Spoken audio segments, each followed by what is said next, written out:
Ang storyang ito ay pinamagatang Starting Over and Over Again.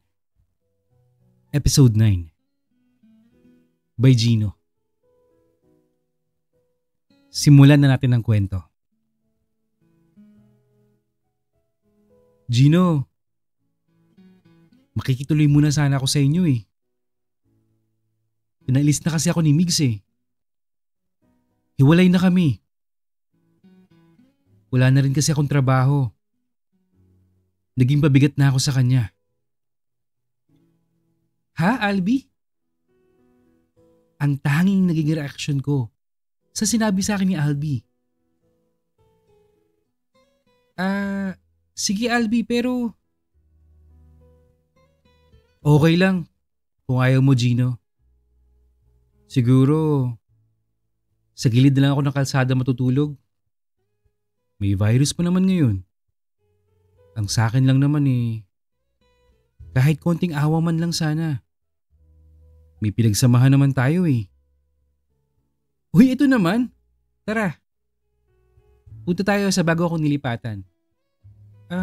Ano mo nangyari sa inyo ni Migs? Ayun. Halos araw-araw kami nagtatalo. Nung mawalan ako ng trabaho, mas lumala. Kaya nung nakipaghiwalay siya, hindi na ako nagpumilit pa. Inisip ko na lang na baka may lugar pang natitira sa puso mo para sa akin. Kahit isang kaibigan lang. Ang OA mo ah. Alam mo naman na pwede mo akong lapitan kahit kailan eh. Medyo komplikado nga lang ngayon. Komplikado? Bakit? May bago ka na ba, Gino? Ha? Wala ah. Hindi na ako nagka-jowa. Magmula nung naghiwalay tayo. Basta, malalaman mo mamaya pagdating ng bahay. Oy! Paring Albi! Kamusta? Tamang-tama. Nakapaghanda na ako ng hapunan. Tara, kain na tayo. O pare, nandito ka pala? Oo. Dito ako sa bahay ng baby ko nakatira ngayon. Upo na. Dali na. Kain na tayo. Bakit ka nga pala may dalang maleta? Baby? Baby ang tawag mo sa mahal ko, Daryl? Sumabat na ako. Dahil nagkakaroon ng tensyon yung dalawa. Close na pala kayo? Dito muna mag-i-stay si Albi, Daryl ah. Ayaw nyo pa nun? The more the merrier. Ano ba yan? Ang tahimik nyo naman. Masarap pa naman yung ulam. Gusto nyo ba ng soft drinks? Pagputol ko sa katahimikan. Habang kumakain kasi kami, nagtititigan silang dalawa na may halong pagdabog sa mga hawak nilang kutsara at tinidor.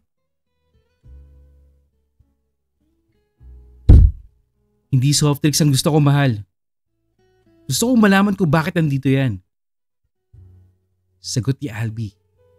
Habang ibinaling sa akin tingin niya, tapos tinuturo si Daryl. Oh, kalma lang pre. Mas nauna ako dito kaysa sa'yo. Ipapaalala ko lang sa'yo ha. Hindi ba baby? Piloso pong sagot naman ni Daryl. Na para bang naghahamon ng gulo. Talaga pre? Hindi to ka lang naman nauna eh. Pero mas nauna ako sa buhay ni Gino. Sige, pagpalagay nating nauna ka nga pare. Ang tanong, iningatan mo ba ha? Sa pagkakatanda ko noon eh, napatayo si Albi. Sige, ituloy mo! Ituloy mo, Daryl. Sumunod naman tumayo si Daryl. Bakit? Hindi ba totoo? Hindi naman ako nagpahuli no. Tumayo din ako. At napatingin silang dalawa sa akin. O ano? Kala nyo kayo lang marunong tumayo? Ano? Sige, mag-away kayo. Magsuntukan kayo. Kung gusto nyo, bibigyan ko pa yung tagi-isang kutsilyo eh. O ganito. Lalabas ako saglit at bibili ng soft drinks para lumamig yung mga ulo nyo, okay?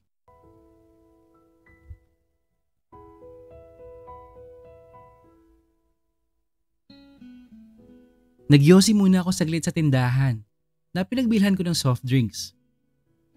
Na-stress kasi ako sa dalawang magiging alagain ko mula ngayon eh. Wala naman silang ibang mapupuntahan. Malaki naman yung bahay.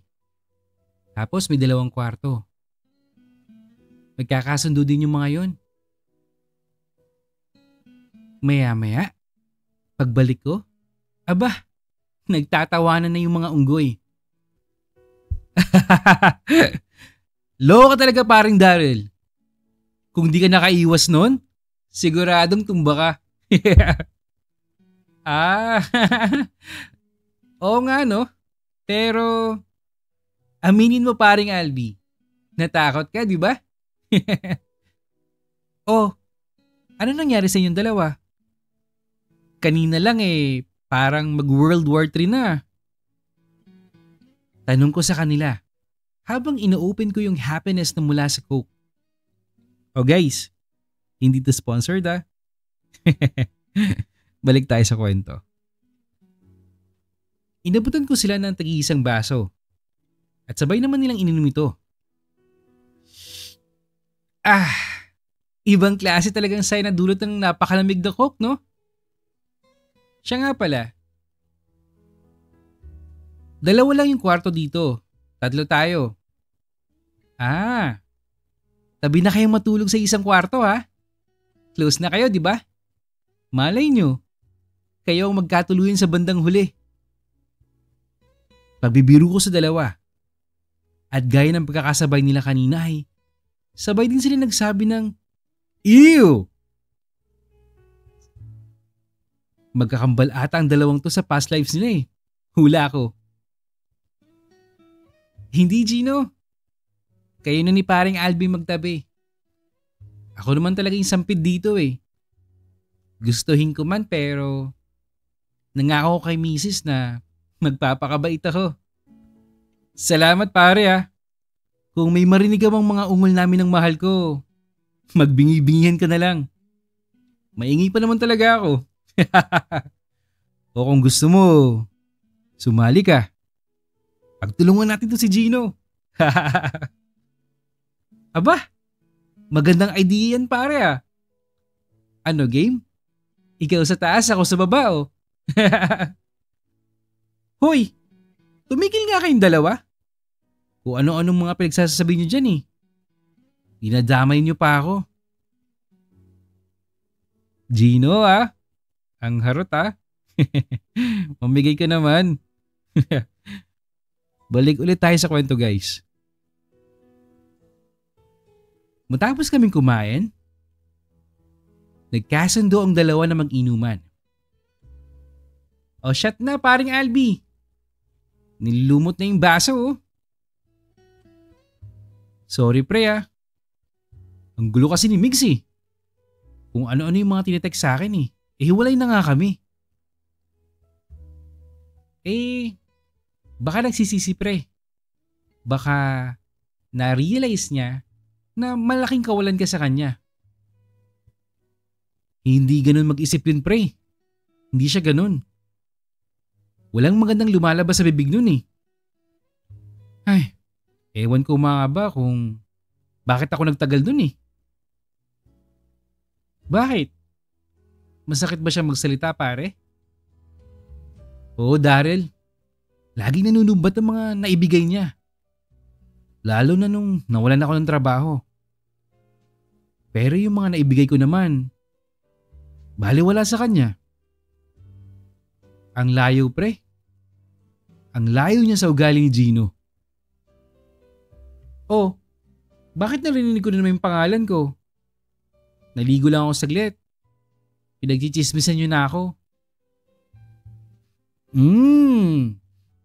Ang bango ng mahal ko ah.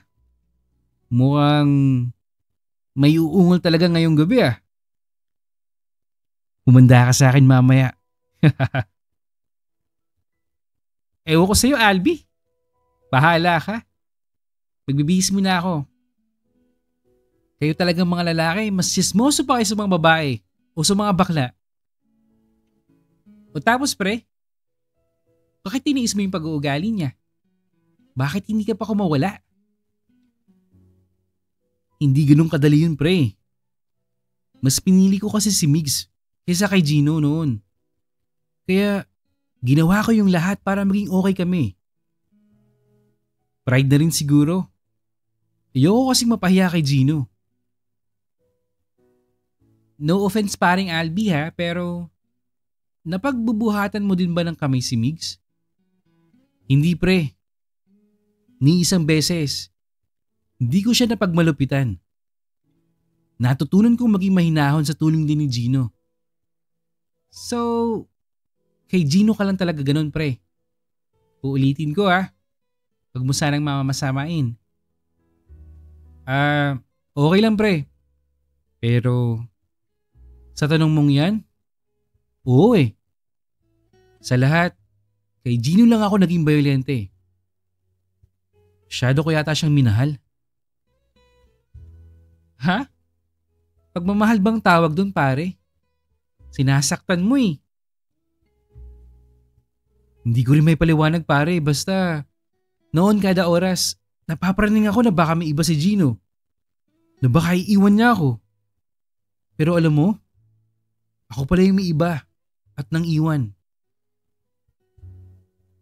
Ang tanga ko no? At ang loko ko pa.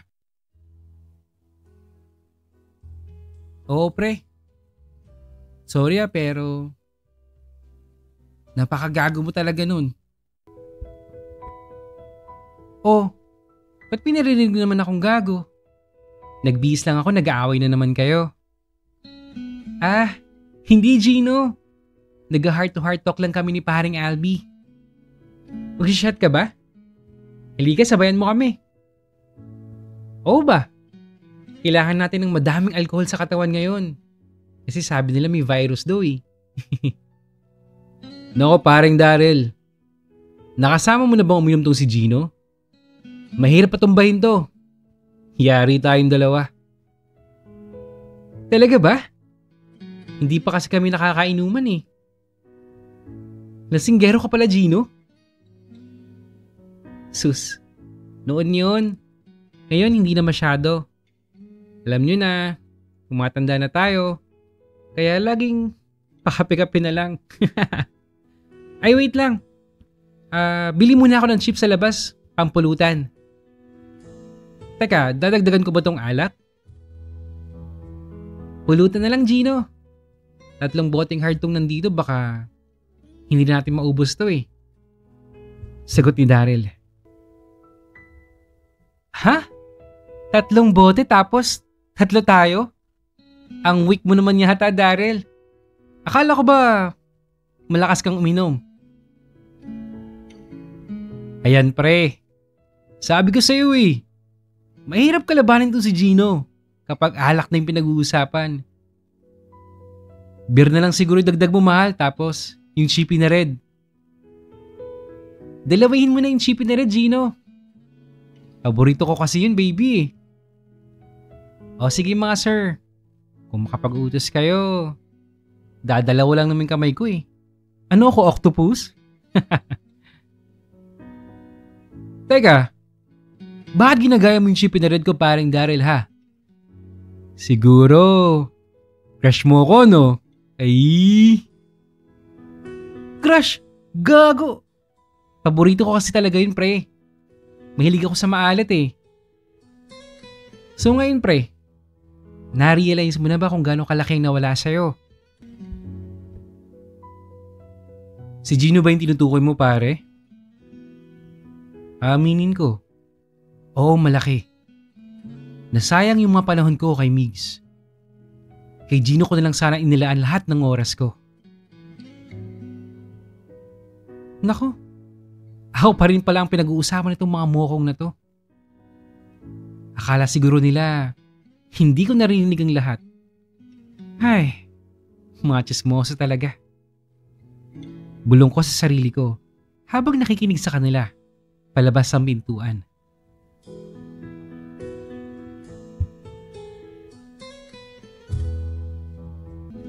Tao po! Tao po, pabili! Uy, friend! Gwen nga pala. Nasa kabilang apartment lang ako. Napansin kong dalawa yata yung baby boys mo ah. Mag-share ka naman. Kaya napag-iiwanan yung mga katulad ko eh. Kasi may mga kagaya mong hindi kontento sa isa. Akin na lang yung matangkad. Gwen name mo? Oo. Gwen na lang. Yan ang pangalan ko sa gabi. Sa umaga naman? Raymond.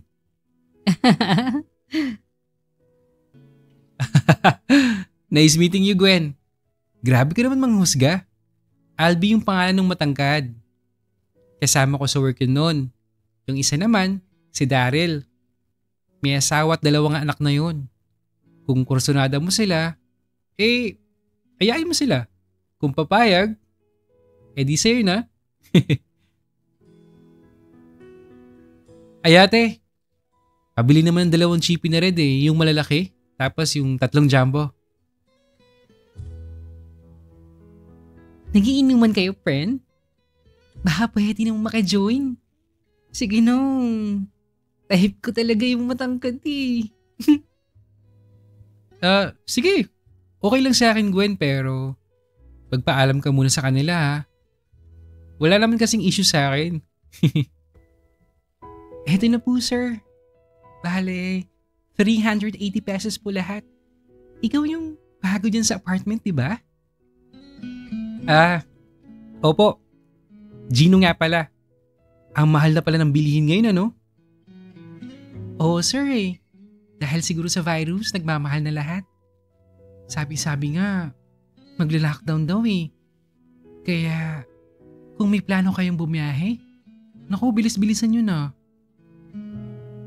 Ganun po ba? Kailan daw po magla-lockdown? Hindi namin alam eh, pero pakiramdam ko malapit na. Baka bukas. Ay! Ang bilis nga. Pero salamat po sa impormasyon ha. 380 pesos, no? Ito po yung bayad ko. Tulungan na kita, friend. Mukhang nahihirapan ka ni. Naku, wag na, Gwen. Kaya ko na to. Ano? Gusto mo jumoin? Wag na siguro, friend. Natatakot ako sa sinabi nung nasa tindahan eh.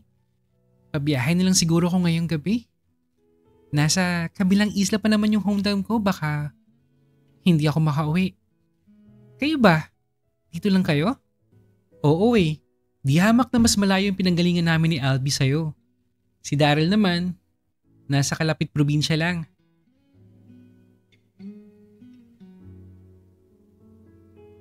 Albi? Daryl? Pabukas naman ang pinto oh.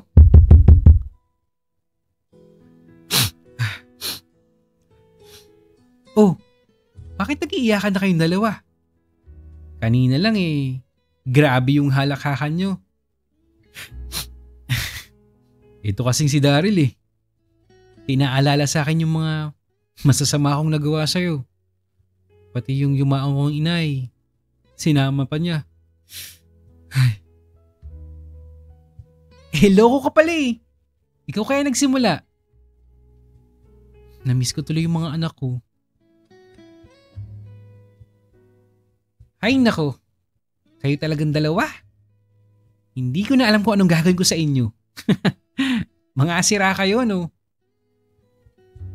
Shot ka muna, Gino. Pag-iimbita ni Daryl habang nagpupunas ng luha. Siya nga pala. May nakilala pala ako sa labas. Gwen daw yung pangalan niya sa gabi.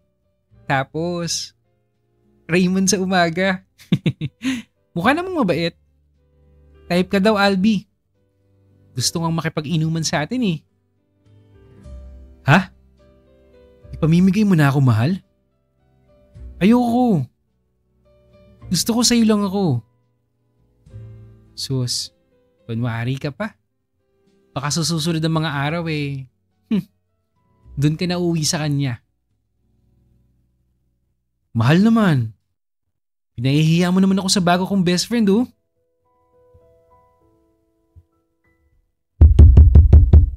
Ay, wait lang Albi Daryl May tao yata Ako na mahal. Sino ba yan? Wait lang, bubuksan na yung pinto. Ay, si Crush. Buwan nga pala. Albi ang name mo, right? Bakit? Anong kailangan mo? Ay, ang suplado mo naman. Hindi na kasi ako tutuloy sa pag-uwi ngayon. Baka pwedeng makijoin sa inyo. Hindi. Hindi pwede. Hindi nga tayo close Medyo napalakas yata ang pagsarado ni Albi ng pinto. Uy Albi, grabe ka naman sa tao. Nakikipagkaibigan lang naman Labasinin mo na. Baka sumama pa yung loob Wag na mahal. Alam ko kung ano yung pakay nun sa akin. Huwag na tayo mag-aksaya ng panahon sa iba. Mas mabuti nga tong kukonti lang yung circle of friends natin Kahit konti at least hindi fake. Hala, parang may hugutin paring Albi Ang lupit mo pala. Believe na talaga ako sa'yo. Madami akong mga astig na linyahan pare. Pag nakilala mo pa ako ng gusto, madami kang matututunan sa akin. Nako Daryl, maniwala ka dyan. Puro kalokohan yan si Albi. Puro kalokohan lang ang matututunan mo dyan. Astigin mo mukha mo. Grabe ka talaga sa akin, mahal. Ba't ba bigla ka nakasimangot ha? Kasi naman, hindi ko nagustuhan yung ginawa mo kay Gwen. Pwede mo naman sanang kausapin ng maayos yung tao. Hindi yung babagsakan mo ng pinto. Sorry na mahal. Bakit ka sa akin nagsasorry? Paano ba to parang Daryl? Galit ata sa akin Magsusorry muna ako sa kanya sa kwarto Madali lang to, promise. Maliligayahin ko lang sandali. Ayan pre, tama yan. Ganyan dapat. Nilalambing yung mga asawa natin kapag nagtatampo. Isa ka pa. Bitawan mo ako, Albi. Hoy, ngingiti na yan. Ngingiti na yung mahal ko. Nagsabay pa talaga tong dalawa habang kinikiliti ako ni Albi sa tagiliran. Hindi na nga ako kagaya ng dati. Napatumba ako ng iniinom namin ni Albi at Daryl. Nang maubos, humiga na ako sa kwarto. Habang naiwan pa ang dalawa na nag-uusap sa may sala. Maya't maya ay nagtatawanan. Tapos, biglang tatahimik. Kung ano-ano yung mga narinig kong usapan nila. Madalas ay tungkol sa buhay, mga past experiences. Pati itong nababalitang virus ay naging topic din nila. Mabuti naman at naging magkasundo sila.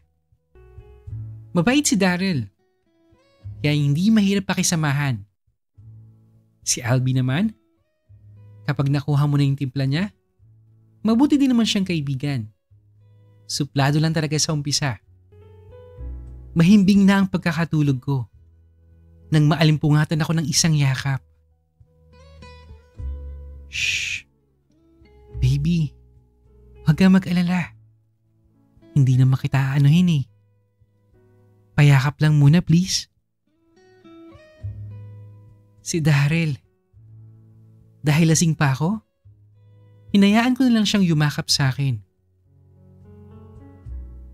Maya-maya pa, nang magising ako ulit dahil naiihi ay si Albi na yung katabi ko.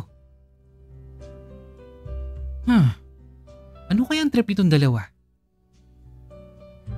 Sabi ko sa sarili ko, habang papatayo papunta sa banyo. napansin kong malinis na yung naiwan naming kalat kagabi.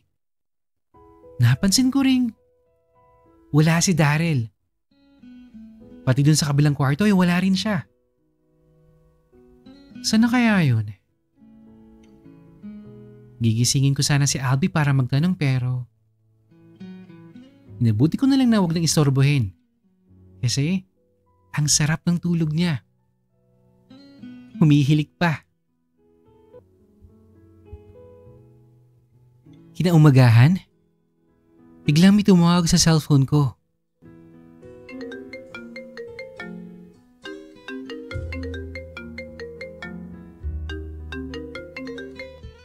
Hello, Daryl? Nasaan ka? Gino, hindi na kita ginising eh. Maaga akong umalis pa uwi ng probinsya. Ah, ganun ba? Bakit biglaan yung pag-alis mo? Pinapauwi na kasi ako ni Mary Rose. Natatakot kasi siyang baka ma-stranded ako dyan sa city dahil sa possible na lockdown. Ah, okay sige. Pero, paano yung trabaho mo? Hindi ko natatapusin eh. Yung ibang empleyado nga, nagsialisa na rin. Magsasara daw lahat ng negosyo sa mga susunod na araw. Ha? Seryoso? Sige. Mag-iingat ka ha. Mag-iingat kayo ng pamilya mo. Kayo din ni paring Albie. Mag-iingat kayo ha. Sayang nga eh. Gusto ko pa sanang makilala pa si Albie. Okay naman pala siyang maging katropa eh. Pinagbigyan niya nga ako kagabi.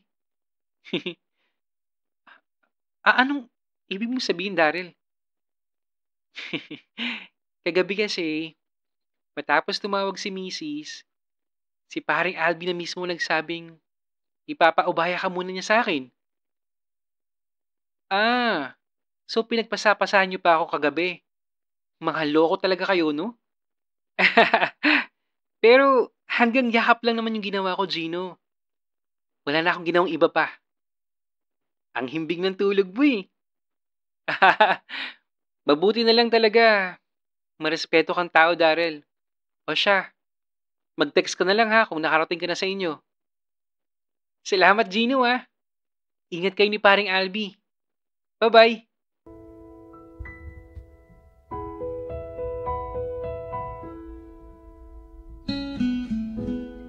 Naging mas mahirap para kay Albie ang makahanap ng trabaho. Nang dahil sa pandemya. Mabuti na nga lang at naimbitahan siyang maging volunteer dahil may kapitbahay kaming frontliner. Kaya hinikayat kong pumayag si Albie upang may pagkakabalan siya habang wala pa siyang trabaho. Walang sahod ang pagiging volunteer. Ang meron lang doon ay libreng pagkain at konting allowance. May dalang peligro ang ginagawa nila. Pero hindi kami natakot dahil may mga protocols namang sinusunod para maging ligtas sa banta ng COVID.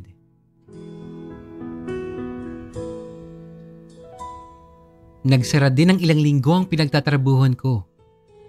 Hindi kasi ito nabibilang sa mga masasabing essential sa mga panahon na yun.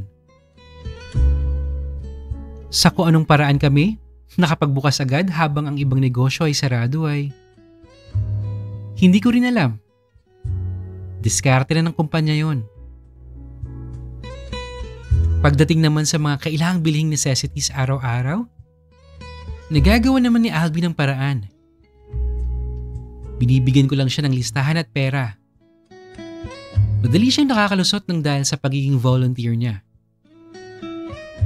Hindi magandang pakinggan pero sa panahon ng pandemya, kanya-kanyang diskarte na lang talaga.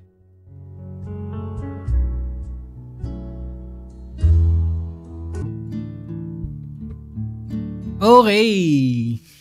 Hanggang dito muna guys, no? Siguro mga 2 episodes pa matatapos na yung story ni Gino. Then, let's proceed to our news story. First of all, I just wanna say thank you sa lahat po ng mga nakinig at sumubaybay ng starting over and over again.